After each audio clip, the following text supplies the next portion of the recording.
C.S. 루이스라고 하는 영국의 유명한 작가가 있죠. 이분이 쓴 글 중에 피고석의 하나님이다라는 글이 있습니다.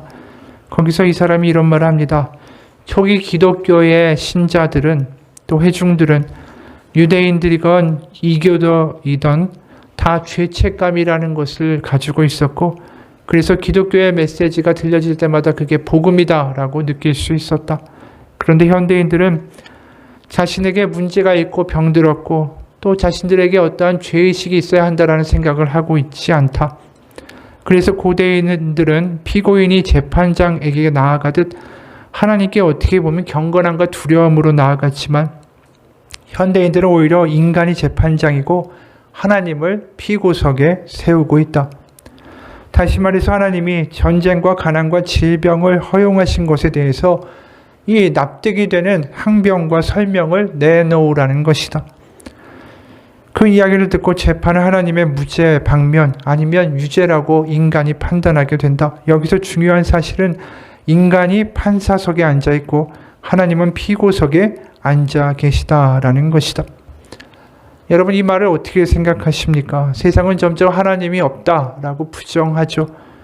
아니면 하나님이 왜 죄 없는 우리들에게 이러한 일들을 벌이시는가라고 따지고 항변할 때가 더 많습니다. 우리가 스스로 죄 있다라고 말하는 경우가 점점 없어진다라는 거죠. 그러니까 지진 같은 참사나 코로나 같은 전염병이 오면 많은 사람들이 죽죠. 그럴 때마다 세상이나 또 믿는 사람들 가운데도 하나님을 피고석에 세우고 설명해 보라고 비난하는 일들이 많아집니다. 그러면서 어느 순간 하나님이 두렵고 경외해야 할 뿐이 아니라 어느덧 우리에게 설명 가능하고 우리를 납득시켜야 되고 우리의 기대와 우리의 필요를 공급해 줘야 하는 어떤 보조자의 역할로 격하가 될 때가 많다라는 것이죠. 근데 생각해 보십시오. 그런 하나님이 과연 진짜 하나님일까요? 우리가 내일 일도 알지 못하는 미약한 존재들 아닙니까? 근데 우리 같은 존재의 이해와 어떤 필요 수준에 맞춰서 하나님이 감금되고 우리가 이해 안 가면 그것에 대하여 비난받아야 되는 하나님이 정말 진짜 하나님일까요? 우리의 수준에서 이해 가능한 하나님이다. 완전히 이해가 가능하다. 그러면 그건 하나님이 그 순간 아닙니다. 내 머릿속으로 내 지혜 가운데 지식 가운데 갇혀있는 하나님은 내가 만든 하나님일 뿐이고 가짜 하나님일 뿐이죠. 예를 들어서 어린아이하고 어른하고의 이해 수준과 지식의 수준이 같을 수가 있습니까? 당연히 다르죠. 그러니까 하나님과 우리의 수준의 차이는 얼마나 많이 나겠어요. 우리가 하나님한테 설명해 보라고 해도 그 설명을 과연 알아들을 만한 능력이 우리 가운데 있을까? 전에도 했던 한 분의 이야기예요. 저에게는 아들이 하나 있습니다. 그애가 7살 되던 초가을에 자전거를 잃어버렸죠. 아이는 자전거 다시 사게 해달라고 졸랐습니다. 그러나 자전거 바로 사주는 것이 교육 목적상 좋은 것 같지 않아서 내가 다음 해에 어린이날에 사주겠다라고 말했습니다. 아이는 가을 내내 자전거 타는 다른 아이들을 부러워했고 저에게 어린이날의 약속을 계속 상기시키면서 어린이날을 못 빼면서 기다렸습니다. 그러던 겨울 어느 날 아이와 상가를 지나는데 저쪽 편에 100원짜리 동전을 넣으면 각종 선물이 나오는 기계가 놓여 있었습니다. 1등은 로봇, 2등은 시계, 거창한 선물이 나오지만 꽝이 나면 고무공 하나만 나옵니다. 아이는 그 기계를 달라고 보더니 100원만 달라고 졸랐습니다. 딱 한 번만 하겠다라고 100원을 줬더니 고무공이 나왔습니다. 실망한 아이는 한 번 더 하겠다라고 졸랐죠. 이번이 끝이야. 100원을 줬더니 또 고무공이 나왔습니다. 그러나 아이는 포기하지 않고 이번에 꼭 좋은 걸 뽑을 수 있으니까 한 번만 더 하게 해달라고 졸랐습니다. 아무리 졸라도 부탁을 들어주지 않았더니 심각하게 아이가 제안을 하는 겁니다. 아빠, 내가 내년에 자전거 안 살 테니까 100원만 줘. 그렇게 자전거를 타고 싶어 하더니 100원에 눈이 어두워서 포기하고 마는 것이죠. 기가 막혔지만 자전거를 안 사겠다라는 다짐을 받고 다시 동전을 주었습니다. 당연히 고무공이 또 나왔습니다. 이 아이와 아빠의 모습을 보고 있으면 하나님과 우리의 모습이 떠오른다라는 것입니다. 우리는 하나님 내 수준에서 자꾸만 설명 가능한 하나님으로 만들려고 하고 내가 만드는 계획과 기대와 포부 속에 하나님을 가두어 두려고 합니다. 내가 원하는 대로 움직여주는 하나님, 예측 가능한 하나님을 우리는 원해요. 오늘 본문에도 그런 모습들이 드러납니다. 야곱이 아버지가 눈이 잘 안 보이죠. 이삭에게 자기가 형이다라고 속이고 아버지에게 장자의 축복을 낼름 받습니다. 그걸 알게 된 형 에서가 이 야곱을 죽여버리겠다라고 쫓아다니죠. 이 야곱은 엄마의 도움을 받아서 자신의 외가가 있는 하란이라는 곳으로 야반 도주를 하게 됩니다. 고향을 떠나면서 무슨 생각이 들었을까요? 앞으로 나한테 무슨 일이 있을까? 어떤 일이 나를 기다리고 있을까? 내가 다시 고향에는 돌아올 수 있을까? 여러 가지 생각들이 머리에 복잡하게 떠올랐을 겁니다. 오늘 10절에 보면 이렇게 말씀하죠. 야곱이 브엘세바를 떠나 하란으로 향하여 가더니, 이 표현이 그냥 단어 하나하나 같지만 사실은 브엘세바에서 하란까지의 거리가 800km나 떨어져 있었어요. 그러니까 이게 차로 가도 엄청난 거리가 되는 그런 시간이 걸리는 거리인데 그 당시 걸어가는 거 아닙니까? 그것을 홀홀단신 혼자서 가야 한다. 이게 얼마나 막연한 길일까요? 그게 지금 가장 필요한 게 뭘까요? 돈일까요? 아니죠. 돈도 사실 어떠한 강도를 만나서 길에서 빼앗길지 어떤 일이 벌어질지 모르는 거예요. 사실 그에게 가장 필요한 건 뭐였을까? 가장 필요한 건 다름 아니라 하나님이죠. 이 시간. 자신의 인생을 의탁할 하나님을 만나야만 하는 시간이었다라는 것입니다. 그런데 야곱은 여기서 자신의 기대와 어떤 포부와 인생의 축복과 성공을 향한 길에 대한 모든 플랜이 머릿속에 있는데 그걸 다 버리고 하나님 내 인생을 의탁합니다라고 말할 수 없었다라는 것이죠. 이 사람은 모든 게 다 계획이 짜져 있고 그 계획대로 자신의 수단과 방법을 가리지 않고 이뤄야 하는 그러한 사람이었어요. 실제로 우리가 이미 이야기한 대로 그 아버지에게 형이 받아야 할 장자권의 축복을 자기가 대신 속여서 받았다라고 말하지 않았습니까? 그런 이 장자의 축복을 받으면서 자신의 인생이 뭔가 바뀔 줄 알았어요. 상황이 뭔가 근사하게 전개될 줄 알았죠. 그런데 그게 자신의 뜻대로 안 된 거예요. 형이 너무 광분하기 시작하고 그러면서 뭔가 자신의 계획이 삐뚤어지기 시작한 것이죠. 그럼 이제 자신의 인생의 계획과 모든 것의 주인이 내가 아니라 뭔가 하나님이 인도하셔야 된다는 생각을 가질 만도 한데 그러니 여전히 자신의 인생과 계획의 주인은 나다라는 생각을 버릴 수가 없어요. 우리도 마찬가지 아닙니까? 내 생각대로 일이 잘 될 때도 있지만 안 될 때도 있고요. 뭔가 암담한 상황이 터지기도 하고요. 갑자기 건강이 안 좋아지기도 하고요. 그쯤 되면 하나님한테 항복하고 하나님께 뭔가 나아갈 만도 한데 여전히 내 생각과 내 계획과 내 포부를 포기할 수 없는 우리를 발견할 때가 너무 많다라는 것입니다.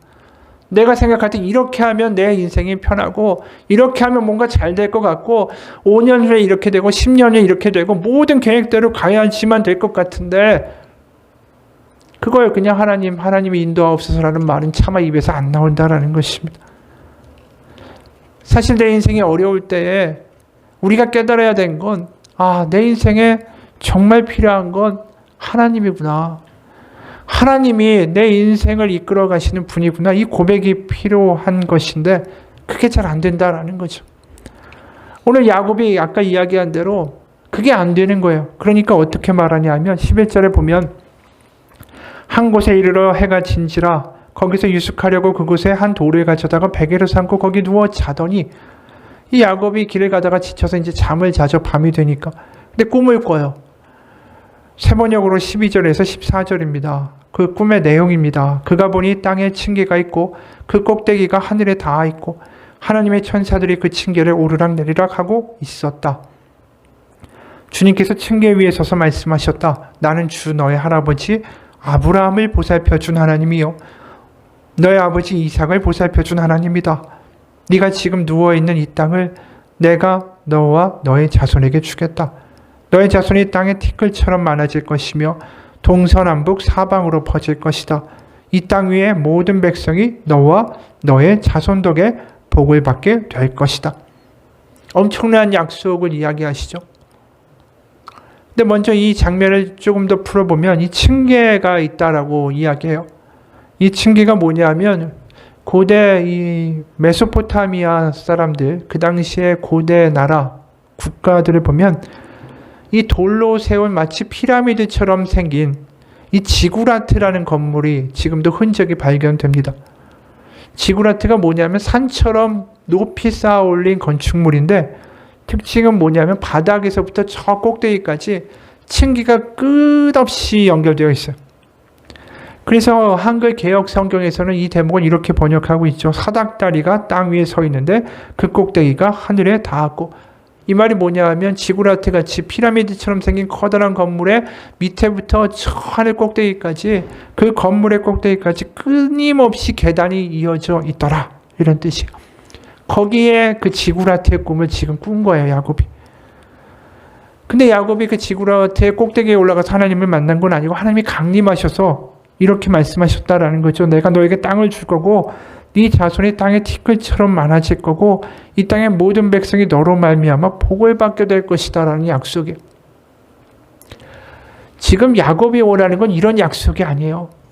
내가 어떻게든 잘 먹고 잘 살고 안전하게 나의 길을 가고 다시 잘 내 고향에 돌아올 수 있는 내 건강과 축복과 안전이죠. 그걸 원하는데 무슨 너를 통해서 큰 민족을 이루고 모든 민족이 모든 백성이 너로 말미암아 복을 받게 될 거고, 이게 사실 야곱이 별 관심이 없는 이야기 아닙니까? 근데 이게 아브라함, 야곱의 할아버지 때 주신 약속을 야곱에게 다시 이야기하고 계세요. 이야기 뭐냐면 야곱의 계획이 아닌 하나님의 계획으로 지금 야곱을 초청하고 계시다라는 것이죠. 그 이야기는 뭐냐면 하나님이 내가 너의 인생의 앞으로의 주인이 되어주고 너와 동행하면서 너를 인도하고 내가 너를 통해 커다란 계획을 이루어갈 거야 라고 이야기하신다라는 것입니다. 그 이야기가 사실 야곱에게는 별 관심이 없어요.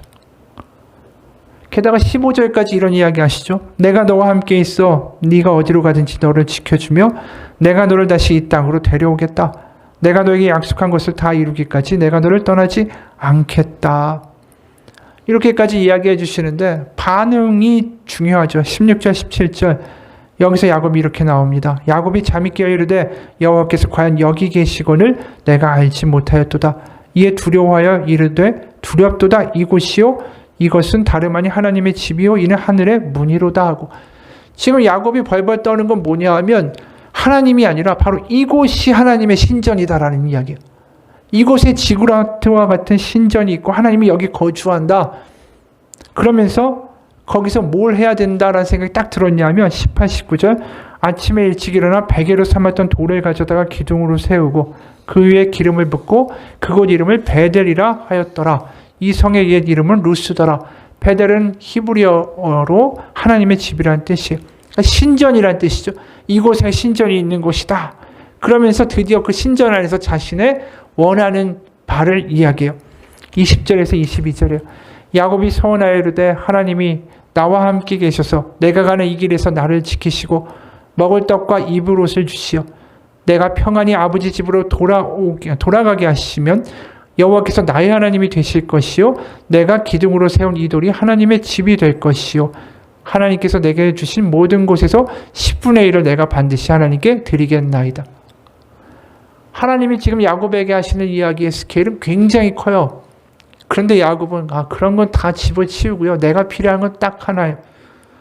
내가 지금 먹을 거, 입을 거, 이 좀 풍족하게 주시고 내가 다시 돌아오게 안전하게 건강 지켜주시면 그걸로 됩니다. 그럼 내가 재물을 나중에 여기 신전에 와서 베델이란 땅에서 바치겠습니다. 딱 이렇게 이야기하는 거예요. 그러니까 지금 하나님은 확 다가오시는데 야곱은 뭐라고 이야기했냐면 그만 다가오세요. 더 깊숙이 내 인생에 관여하지 마시고 딱 내가 필요한 것만 해주면 됩니다. 그 이상의 하나님은 필요 없습니다. 내가 원하는 하나님이 되라고 지금 통제 가능한 하나님이 되라고 거래를 시도하고 있는 거예요. 그걸 들어주면 내가 11조를 하겠다.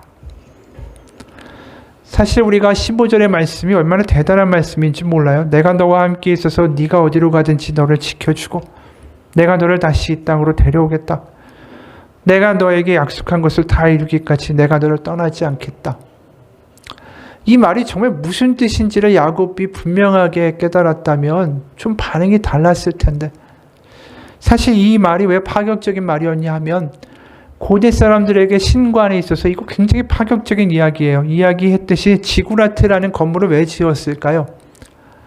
신이 유일하게 인간과 만나주는 유일한 장소가 지구라트이기 때문이에요. 이 땅이 너무나도 부정하기 때문에 신은 하늘에서 살고 있죠. 내려오는데 일시적으로 강림하는 거예요. 그것도 어디냐면 지구라트 꼭대기. 땅에서 가장 멀고 하늘에 가장 가까운 그곳에 잠깐 임하는 신의 통로가 지구라트라는 것이죠. 인간과는 너무나도 다른 존재이기 때문에 인간, 이 미물들과는 같이 할 수 없어서 만들어진 게 지구라트. 저 멀리 있고 웅장한 신전 안에 있고 이 비루한 야곱과 같은 인간들이 만날 수 있는 신은 아니었다라는 거죠. 그런데 지금 하나님이 뭐라고 말씀하신 거냐면 네가 가나안 땅에 있던 애굽에 있던 하란에 있던 어느 곳에 가든지 간에 내가 너와 같이 가주겠다라는 거예요. 그리고 네가 나중에 애굽을 가든 어딜 가든 같이 걸어주고 동행해 주겠다라고 이야기하신 거예요. 그러니까 이게 같이 어느 상황이든 네가 어려운 상황이든 잘 되든 슬프든 어느 곳을 가든 내가 너와 함께 해줄게. 이런 신이 어디 있어요? 이건 엄청난 이야기 아니에요. 이 대단한 약속을 받았는데도 하는 말은 이거라는 거죠. 그건 됐고요. 그냥 내가 원하는 것만 딱 이루어주면 됩니다. 우리가 성경을 읽다 보면 계속 그 싸움이 일어나요. 하나님은 더 다가오려고 하시고 인간은 그만 오세요. 내가 원하는 거기까지만 오시면 돼요. 그 줄다리기가 사실은 야곱의 후손들의 모습에서도 나타난다는 것입니다. 솔로몬이 우리가 유명한 왕 아닙니까? 솔로몬이 죽고 왕국이 분열돼요. 남유다와 북이스라엘로 분열이 되죠. 이 남유다는 르호보암, 솔로몬의 아들이 다스리게 되고 10개의 지파는 여로보암이라는 사람이 등장해서 다스리게 됩니다. 거기에 열왕기상 12장 27절에서 29절을 보면 이 북왕국을 다스리는 여로보암이 한 일이 나와 있습니다. 만일 이 백성이 예루살렘에 있는 여호와의 성전에 제사를 드리고자 하여 올라가면 이 백성의 마음이 유다 왕 된 그들의 주 르호보암에게로 돌아가서 나를 죽이고 유다의 왕 르호보암에게로 돌아가리라 하고, 성전은 예루살렘 남유다에 있으니까. 그러니까 28절에 이에 계획하고 두 금송아지를 만들고 무리에게 말하기를 너희가 다시는 예루살렘에 올라갈 것이 없도다. 이스라엘아, 이는 너희를 애굽 땅에서 인도하여 올린 너희의 신들이라 하고 하나는 베델에 두고 하나는 단에 둔지라. 여기에 베델이 등장하죠. 왜 베델에 금송아지를 두고 신전을 지었을까? 이건 우리가 오늘 읽은 본문에서 그 답이 나오죠. 야곱이 하나님의 집이라고 지구라트를 보았던 그곳에다가 신전을 딱 짓고 금송아지를 딱 만들어 놓고 이게 여호와다. 여기서 경배하면 된다. 라고 이야기한 거예요. 사실 금송아지 하면 우리가 출애굽기 32장에서 봤잖아요. 애굽을 탈출한 백성이 금송아지를 만들고 우상을 만들고 이게 여호와다라고 아주 패역한 짓을 했던 것을 기억하지 않습니까? 그 금송아지를 다시 만들어가지고 베델에다 갖다 놓은 거예요. 이게 왜 이런 일이 벌어질까요? 한마디로 베델이라는 그 신전 안에 하나님을 감금하고 내가 원하는 소원을 들어주는 거래만 하고 싶다라는 이야기예요. 우리도 마찬가지 아닙니까? 우리의 삶 깊숙이 들어오는 하나님을 원하지 않아요. 내가 원할 때 소원을 빌고 또 내가 갖다 돈을 바치고 그러면 거기에 대한 응답으로 내가 원하는 것을 들어주는 신이면 딱 좋습니다. 내가 통제 가능한 신. 그래서 내가 늘 너와 함께 해줄게. 이거가 좋은 게 아니라 너의 소원을 들어줄게. 이게 좋다라는 거죠. 그러니까 요슬렘프의 진이처럼 그 베델이라는 곳에 신전을 짓고 거기다 하나님을 딱 가둬놓고 내가 원하는 수준으로 하나님을 격화시키는 것입니다. 근데 우리도 믿을 때 그럴 때가 많지 않습니까? 주일에 성전에 또 우리가 교회 예배당에 와서 예배 딱 드리고 여기 딱 나가는 순간 내 인생에서 하나님은 이제 하나님을 만나는 공간과 시간은 딱 내가 주일 11시부터 1시까지입니다. 그 외의 시간은 하나님 나하고는 좀 거리를 두셨으면 좋겠어요. 이게 사실 지금 우리가 읽고 있는 야곱과 뭐가 다르겠는가라는 것이죠. 우리가 하나님을 좀 잘 믿는다고 하는 사람들에게도 이러한 모습이 나타나요. 하나님, 제가 정말 돈 많이 벌고 성공해서 하나님께 영광 돌리겠습니다. 뭐 건물을 짓겠습니다. 뭘 하겠습니다. 이렇게 이야기할 때가 있죠. 그게 하나님을 믿는 나의 뜨거운 믿음이라고 생각하고 말할 때가 많아요.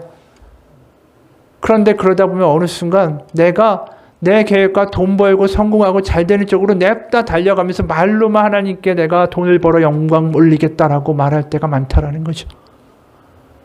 그러면 하나님 우리에게 뭐라고 말하실까요? 난 너에게 돈을 바라는 게 아니라 너를 원한다라고 말씀하실 거예요. 하나님은 계속해서 우리 가운데 다가오는 걸 제일 중요한 일로 생각하신다라는 것입니다. 내가 뭘 바치고 내가 뭘 하고 내가 어떻게 되고의 문제가 아니라 내 삶 가운데 함께하는 하나님이 되어주기를 가장 기뻐하신다라는 거예요. 창세기를 읽다 보면 야곱이 얼마나 부서지는지를 보게 됩니다. 그의 인생이 얼마나 요동을 치는지 몰라요. 그러면서 광풍이 부는 인생을 살면서 험악한 인생을 살면서 자기가 떠났지 않습니까? 브에세바 아버지 집을. 그러고 다시 돌아오는데 몇 년이 걸렸냐면 20년이 걸려요. 20년 동안 별의별 일이 다 있잖아요. 그러고 다시 이제 가나안으로 들어온 다음에 베델을 찾아가요. 창세기 35장 3절 세 번역입니다. 이제 우리는 이곳을 떠나서 베델로 올라간다. 거기에다 나는 내가 고생할 때에 나의 간구를 들어주시고 내가 가는 길 어디에서나 나와 함께 다니면서 보살펴 주신 그 하나님께 제단을 쌓아서 바치고자 한다. 이 말에서 뭔가 변화된 걸 느껴지지 않습니까? 하나님의 가장 큰 은혜는 나와 함께 어디에서나 같이 하시면서 나를 보살펴 주신 그것이 하나님의 은혜다. 내가 뭐 부자가 됐고 내가 건강하게 왔고 내가 원하는 거를 성취해 준 하나님이라 기뻐한다가 아니라 점점 자신의 계획보다는 자신과 동행해 주신 하나님이 복이다라는 이야기를 하기 시작해요. 그러면서 나중에 창세기 46장 3절과 4절을 보면 자기가 거주하던 가나안 땅에 심각한 가뭄이 들어서 이제 애굽 땅으로 내려가야 될 때가 생깁니다. 그럴 때 이렇게 하나님 말씀하세요. 창세기 46장 3, 4절 하나님이 말씀하셨다. 나는 하나님 곧 너의 아버지의 하나님이다. 이집트로 내려가는 것을 두려워하지 말아라. 내가 거기에서 너를 큰 민족이 되게 하고 나도 너와 함께 이집트로 내려갔다가 내가 반드시 너를 거기에서 데리고 나오겠다. 요셉이 너의 눈을 직접 감길 것이다. 이제 야곱은 하나님의 말씀이 틀려요. 내가 너와 애굽으로 내려갔다가 내가 너를 데리고 다시 나오겠다. 하나님이 모든 곳에 계신 하나님 아닙니까? 근데 야곱한테 뭐라고 하십니까? 내가 이집트로 너와 함께 걸어가 주고 너와 함께 같이 나와 줄게. 이 말을 듣고 야곱이 그 두려움과 불안을 다 떨쳐놓고 앞에 무슨 일이 있을지 걱정하지 않고 모든 식솔들을 데리고 애굽으로 내려가는 모습을 보게 됩니다. 야곱은 나이를 먹으면서 점점 알죠. 자신이 계획을 세우고 그 계획을 이루어달라고 하나님 마치 무슨 보조자처럼 대하는 게 얼마나 엉망이었던 삶이었는가. 내가 주인 돼서 달려가 봤더니 엉망이었더라라는 걸 깨달은 거예요. 그 엉망이 쪽으로 달려가는데도 그런데도 나를 버리지 않고 함께 해주셨던 하나님, 나와 동행해 주셨던 하나님, 야 그게 복이었구나. 그리고 하나님이 인도해 주시는 삶을 살아가는 게 그게 복이구나. 내가 냅다 달려가면서 내가 원하는 거 이루어달라고 말하는 것이 얼마나 그릇된 믿음이었는가를 야곱이 알게 된 것이죠. 우리도 마찬가지예요. 나이가 들면서 인생의 어려움도 겪으면서 우리가 고백하는 건 하나님이 나와 동행해 주신다. 이게 가장 큰 복이다라는 걸 알게 돼요. 비록 내가 원하는 대로 되지 않아도 하나님이 그 자리에 동행하신다면 그 자리에서 우리는 다시 한번 일어설 수 있기 때문입니다. 어느 목사님이 심각한 죽음의 고비를 넘기면서 이런 글을 썼어요. 숨가쁘게 움직이는 의료진의 손길, 복잡한 응급실 한 구석에서 임시 공간을 만들어 사람들을 내보내고는 주렁주렁 빨간 피를 매달아 놓는다. 장석윤 씨, 절대 움직이지 마세요. 장석윤 씨, 침대에서 일어나지도 마세요. 차분하고 조용한 나와 달리 여러 의료진들의 당부 목소리가 미세하게 떨리고 있었다. 건강한 사람에 비해서 적혈구 수치가 2분의 1, 백혈구와 혈소판 수치가 10분의 1, 평소 숨이 차고 멍이 들고 피가 멈추지 않는 일들이 잦아서 아산병원 응급실을 찾았을 때였다. 뭐라고 말을 하려다가 이내 입을 다물었다. 샘솟듯이 잇몸 사이로 피가 계속 터져나와서 입속 한가득 핏덩이와 비린내가 진동했기 때문이다. 많은 일이 있었던 그날은 공교롭게도 만우절이었다. 약물 투여, 주사요법, 그리고 최종 골수 이식까지 선택의 여지가 없어지면서 정말인지 기가 막힐 웅덩이와 수렁처럼 거짓말 같은 일들이 연속 벌어졌다. 치료할 방법은 없고 희귀난치성 혈액질환인 나에게 이제 인생은 3개월 남았다라는 최종 선고가 주어졌다. 몇 개월 후에 정말 몸에 이상이 느껴졌다. 눈을 뜰 수도 없었고 눈과 얼굴 전체에 출혈이 생겨났고 걷잡을 수 없을 정도로 멍이 번쩍하고 뇌 출혈이 걱정되는 상황에서 또다시 응급실로 달려갔다. 역시나 지혈에 필요한 혈액은 여름 휴가철이라 제대로 준비되어 있지 않았다. 여러 곳에 혈액을 주문해 놓고 담당 의사는 오늘이 위험할 수 있으니 가까운 분들 오시게 해서 준비하라고 했다. 덕분에 응급실에 찬송가와 기도 소리가 나지막히 울렸다. 소위 말하는 임종을 예배하는 임종 예배였다. 부모님과 가까운 성도 몇 분 오셔서 내 침대 주위에 삥 둘러서서 흐느끼며 기도하셨다.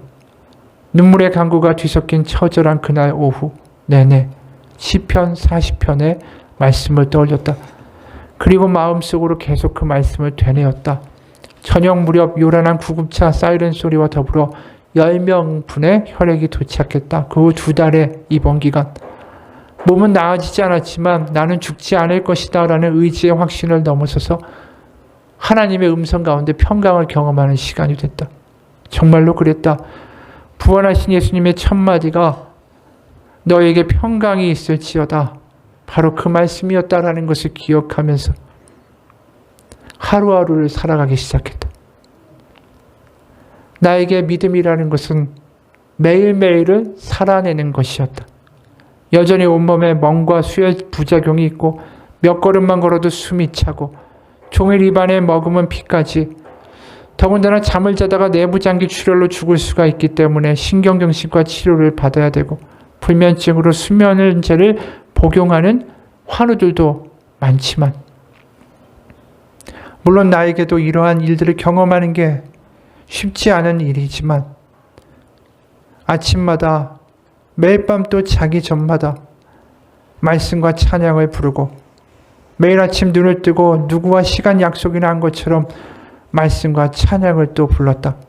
아침마다 주의 인자하심을 알리며 밤마다 주의 성실하심을 베품이 좋으니이다. 시편 92편 1절의 말씀을 외우면서 매번 창 구석의 창문 틈으로 들어오는 찬란한 아침의 빛을 보면서 오늘도 살게 하시는 하나님께 감사 기도를 드렸다. 자다가 죽을 수도 있다라는 사실을 잊고 평안히 잔다라는 것, 아침마다 새날을 주심을 찬양한다라는 게 얼마나 대단한 은혜인지 하나님의 인자하심과 성실하심이라는 은혜였다. 그게 예배였다. 그런 예배가 내 삶에 또 있을까? 매일 생명을 의탁하고 감사하며 드리는 예배, 3년 동안 집과 병원을 숨 쉴 사이 없이 오간 지난한 과정들을 돌아보니 감사와 은혜와 나와 함께 해주신 하나님, 바로 그분을 말하는 것 외에는 아무것도 없다. 이분이 사막의 음침한 골짜기를 지나게 되죠. 그래도 해를 두려워하지 않은 이유는 무엇입니까?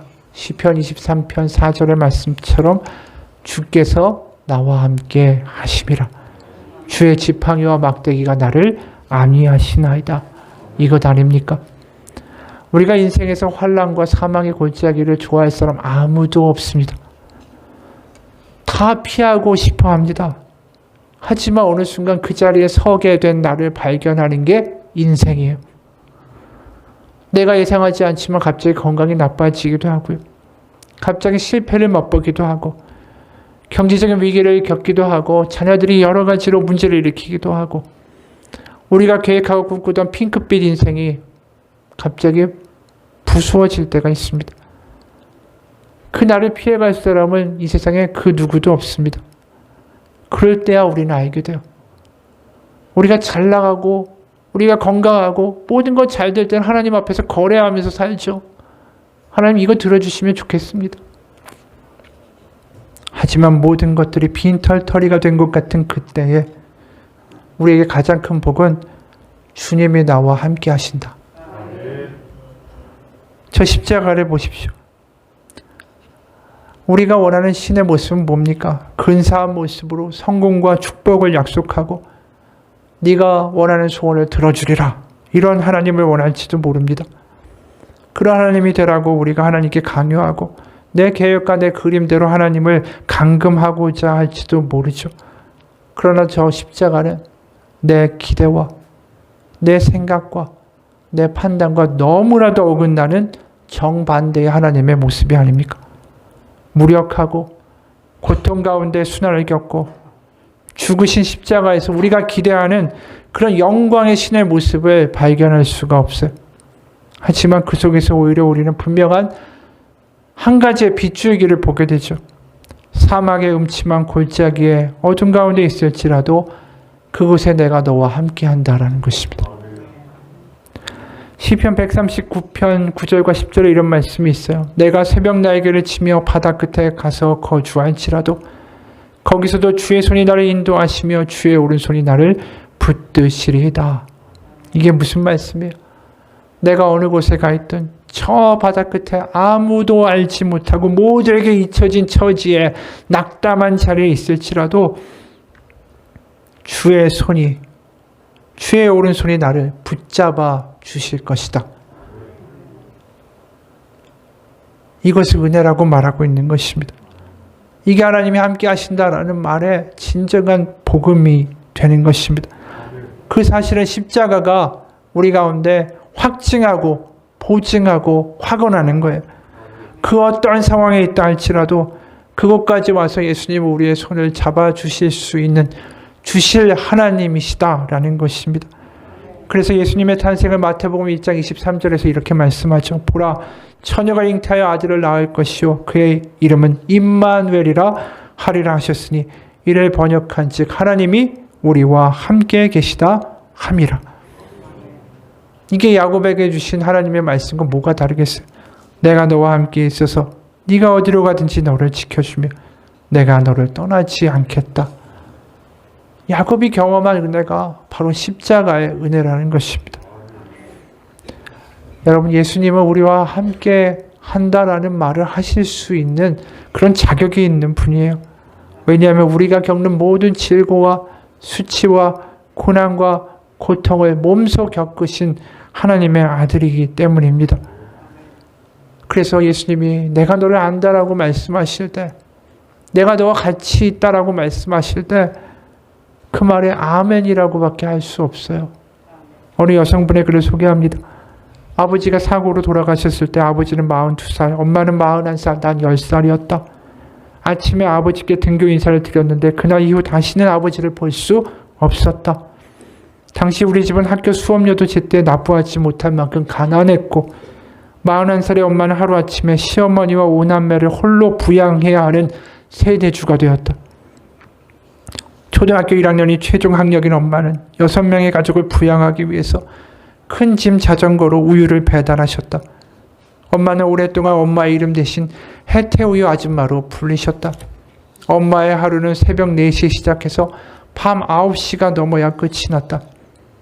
이제 내 남편이 죽고 검은 상복을 입은 거울에 비친 나를 보면서 나는 엄마를 떠올렸다. 엄마 나 어떻게 하지? 나 어떻게 하면 좋지? 엄마가 어떻게 했었더라? 엄마. 남편이 죽은 후에 나는 엄마가 아버지를 사고로 잃고 어떻게 행동했는지 계속 떠올렸다. 엄마가 어떻게 행동했는지 기억해내. 엄마가 해냈다면 너도 알 수 있어. 엄마가 그 세월을 견디셨으면 너도 견딜 수 있어. 넌 그 엄마의 딸이니까. 게다가 넌 엄마보다 많이 배웠고 엄마보다 가진 것도 많잖아. 엄마가 돌아가신 지 28년이 넘었지만 나는 어느 시절보다 더욱 엄마에 대해 기억해내고 싶었다. 아버지의 장례가 끝나자마자 엄마는 하루도 쉬지 않고 새벽부터 우유 배달을 나가셨다. 4단으로 우유를 쌓고 묶은 짐 자전거는 작은 체구의 엄마가 감당하기엔 너무 크고 무거웠다. 겨울 찬바람 속에서 무거운 자전거 페달을 돌리면서 엄마는 매일 하염없이 울었다고 하셨다. 서러운 눈물이 흘러내렸을 엄마의 볼은 그 겨울에 얼마나 시리셨을까. 남편 잃은 41살 가난한 그 여인은 5아이의 엄마를 홀로 살아갈 일이 얼마나 무섭고 암담했을까. 나는 엄마의 처지가 되고 나서야 엄마의 언어, 엄마의 눈물, 엄마의 외로움, 엄마의 치열했던 삶을 이해할 수 있게 됐다. 언니들은 막내인 내가 엄마의 슬프고 서러운 시간들을 되짚어가는 게 마음 아파서 속이 상한단다. 하지만 나는 누군가 한 사람은 엄마를 조금 더 이해할 수 있게 된 것도 괜찮지 않을까 싶다. 엄마가 계셨다면 엄마 딸이어서 참 좋았어라고 말한 뒤에 엄마를 꼭 안아드리고 싶다. 엄마가 우리 곁을 떠나고 오랜 시간이 지났지만 상실의 시간을 통해 나는 비로소 엄마를 이해하고 알아가는 엄마의 딸이 되어간다. 참 마음이 짠하죠. 엄마가 젊은 나이에 과부가 되고 살았던 그 삶을 이 딸이 다시 겪어가면서 엄마를 이제 알 것 같아 라고 말하고 있는 거 아닙니까? 예수님의 십자가도 마찬가지. 하나님이 저 멀리서 나는 신이고 너희는 미개한 저등한 생물이고 피조물이니 내 말을 들으라고 하시는 게 아니라는 것입니다. 저 멀리서 바라만 보는 하나님이 아니라 내가 너와 같은 수치를 겪었고 너와 같은 고통도 알고 내가 너와 같은 어려움도 알고 그 모든 것을 다 알아. 그렇게 하나님이 우리 가운데 말해 주실 때 그것만큼 우리에게 위로가 되는 나와 함께하는 하나님이 없다라는 것입니다. 그게 우리와 함께 하신다라는 하나님의 이 임마누엘의 약속의 뜻이에요. 그냥 함께 한다라고 말하는 말만 하는 하나님이 아니라는 것.